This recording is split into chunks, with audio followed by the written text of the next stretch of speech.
That's why we all love George in the United States, because we can't talk like that. We will be in jail if we talk like that. They tried to put him in jail, too. To all of you who are here, I have to say once again how I continue to be amazed by Tun Dr. Mahathir and Tun Dr. Siti for their vision, understanding of politics in the real world, and their willingness to confront the purveyors of evil in order to make the world better for all of us. This conference and tribunal are the culmination of thousands of hours of hard work and is an incredible investment on behalf of justice. Everyone in this room today is hungry for justice, and we're all impatient for peace. War is criminal, and leaders who take their countries to war must be held accountable. But sadly, we need Dr. Mahathir's leadership even more than ever now because of the abject failure of national and international institutions to hold accountable those who have the power to call nations to arms.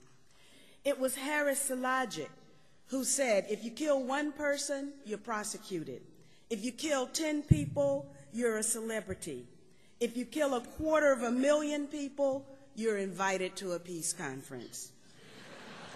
That, I believe, is an indication of the total and complete collapse of the system of accountability that is supposed to mark the progress of man.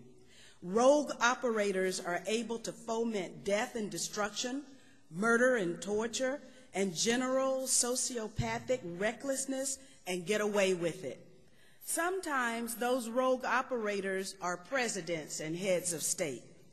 What are the people to do when their justice system fails to render justice? I believe we've seen a proliferation of people's tribunals because it is clear that many national justice systems and our international justice system rarely deliver justice. Shortly after the outbreak of the War on Terror, so-called, the people of Japan came together and correctly saw that amid the failure of international institutions to hold the United States accountable for war crimes in Afghanistan, they themselves would have to do it. So the International Criminal Tribunal for Afghanistan was born. The Japanese tribunal found President George W. Bush guilty of war crimes for attacking civilians with indiscriminate weapons and other arms, and also issued recommendations for banning depleted uranium munitions and other weapons that could indiscriminately harm people. The tribunal recommended compensating the victims in Afghanistan and reforming the United Nations for its failure to stop the U.S.-led operation there. Even in the domestic setting, those seeking justice seldom find it inside U.S. courts.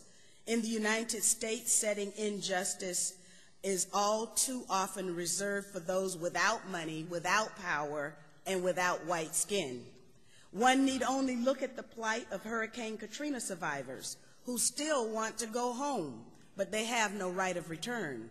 That's because the developers, facilitated by weak or ineffective elected leadership, swooped in early and quickly and staked their claim to the people's land. Only the financial crisis has slowed the pace of this organized theft. Consequently, Hurricane Katrina survivors themselves organized a people's tribunal to try U.S. elected leaders for committing multiple crimes against their own people. I was a co-convener of this tribunal, and we found all levels of government, including President George W. Bush's executive branch, guilty of crimes against humanity. The Brussels Tribunal, about which we will hear more later, has filed a brief in Spanish courts against U.S. presidents and other heads of government responsible for war crimes and crimes against humanity in Iraq. Unfortunately, under tremendous pressure from the rich and the guilty, Spain is in the process of changing its universal jurisdiction laws, and that removes that venue that was available for the people to get even a hearing. So rather than survey the juridical landscape with despair, Some have gone one step further and attempted to serve warrants on the obviously guilty in their capacity as citizens. One such individual is John Boncour, also known as Splitting the Sky. Splitting the Sky is a Mohawk member of the American Indian movement that was targeted by the United States government in its infamous and illegal counterintelligence program known as COINTELPRO. On March 17th, which just happens to be my birthday, Splitting the Sky gave me a present. He was arrested in Calgary, Alberta, Canada, where he tried to serve a citizen's warrant for the arrest of President George W. Bush, who had been invited to Canada to give a speech. Splitting the Sky has asked me to testify at his March 2010 trial, and I intend to be there. In the advent of this war on terror, it is clear that governments are straying far away from the wishes of the very people who elect them. I served 12 years in the United States Congress, and while I was there, I filed articles of impeachment against George Bush, Dick Cheney, and Condoleezza Rice, voted against every Pentagon appropriation, considering it immoral to spend so much money on war when millions of our children go to bed hungry every night. I wrote legislation to ban the use of depleted uranium munitions, and was the first member of Congress to ask the Bush administration on September 11th, what did it know and when did it know it? In December of 2007, I tried to take humanitarian supplies to the people of Gaza after the outbreak of Operation Cast Lead. And the Israeli military rammed and destroyed the Free Gaza boat that I was on.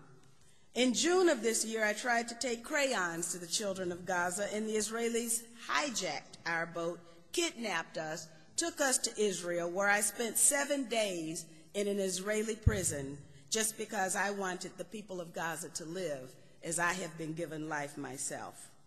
George Galloway finally got me into Gaza for 24 hours with the Viva Palestina USA convoy.